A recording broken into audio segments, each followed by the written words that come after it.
I just wanted to scare the hell out of people. My job is going to be to create weird shit, and I'm gonna put it into as many forms as I possibly can. People are gonna love it. Sometimes they're gonna hate it other times, but I don't care because it's gonna be my babies.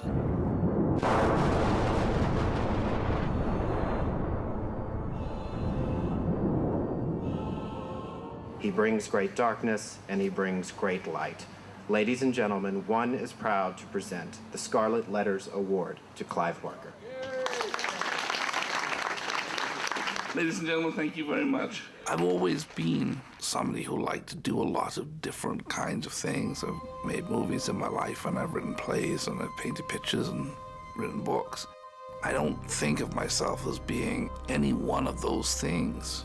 A writer, a painter, a filmmaker. I think of myself as being an imaginer, somebody who imagines for a profession. My heroes are people like Jean Cocteau, who was a filmmaker and a novelist and a dramatist and an artist and a poet and all-around show-off. It was people like that that I encountered as a young man. I come from Liverpool. It's a tough working class environment. My father worked in a place that made cables. I was a nervous kid. I was a kind of kid who found it very easy to imagine the worst, which I think is good in a horror writer. You've got to be able to figure out the terrible things that are just waiting around the corner.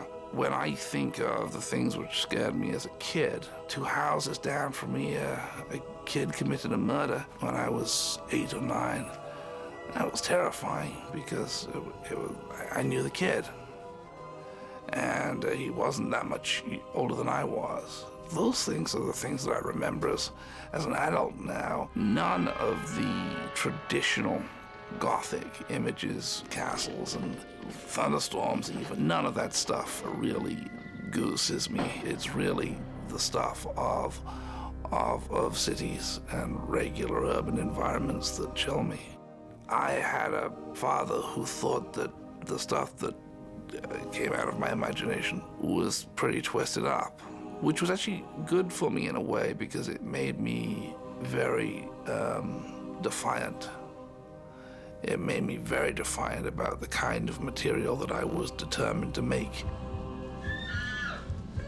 If I was going to scare people, I was really going to scare people. If it was going to be sexy, it was going to be very sexy.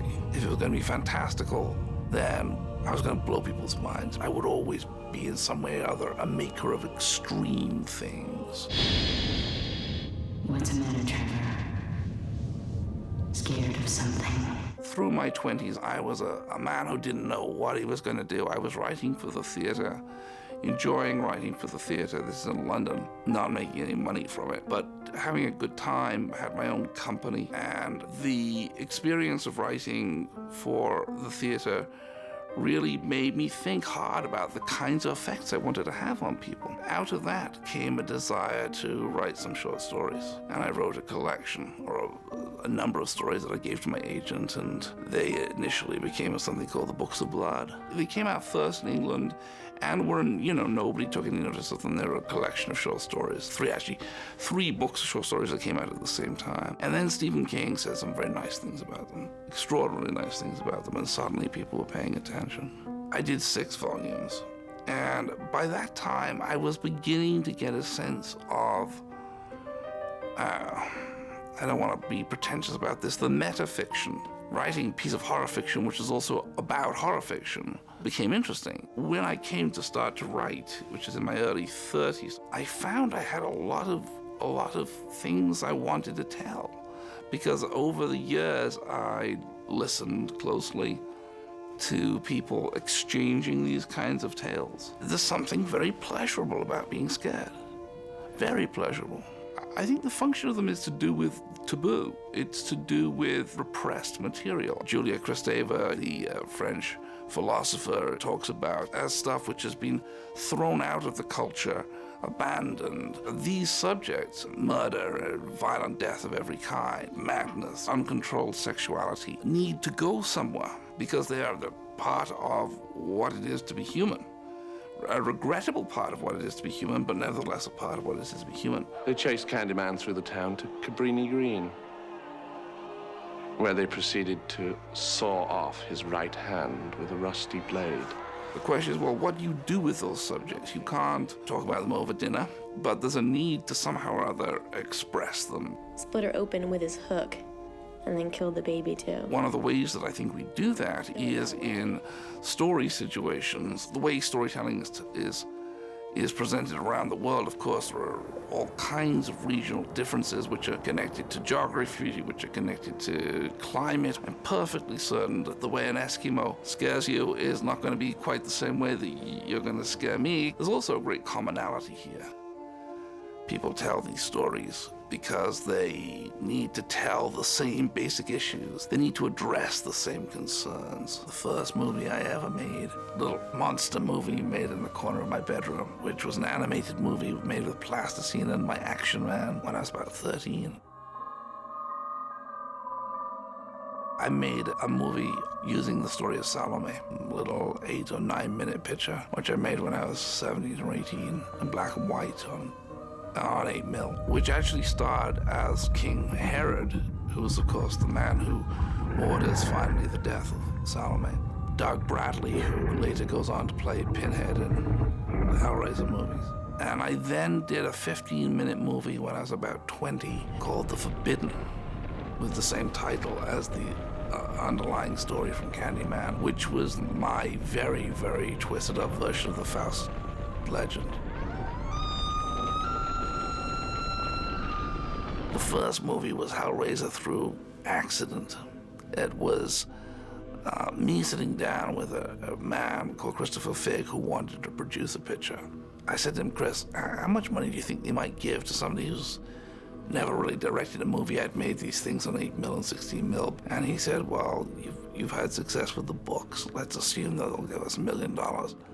They actually gave us $900,000 to make the first Hellraiser movie. I was at that point writing a novella called The Hellbound Heart. And I said, I think this might have what we need. It might be the kind of material that we could develop into a very modest scale movie. And we'll cast my pals who were in the theater company with me. He had a lot of friends that he'd worked with. That was the marvelous thing that was going on in this whole experience. I knew nothing about making movies. I had done some theater. I was 30 or whatever it was. Hellraiser is absolutely dominated by the notion that forbidden love will lead to some darn strange places. The real pleasure comes, and it's certainly true of Hellraiser, realizing that you're reaching people in all kinds of ways you would never reach people otherwise. For a short time, you could go to clubs and see my own character, Pinhead from the Hellraiser movies,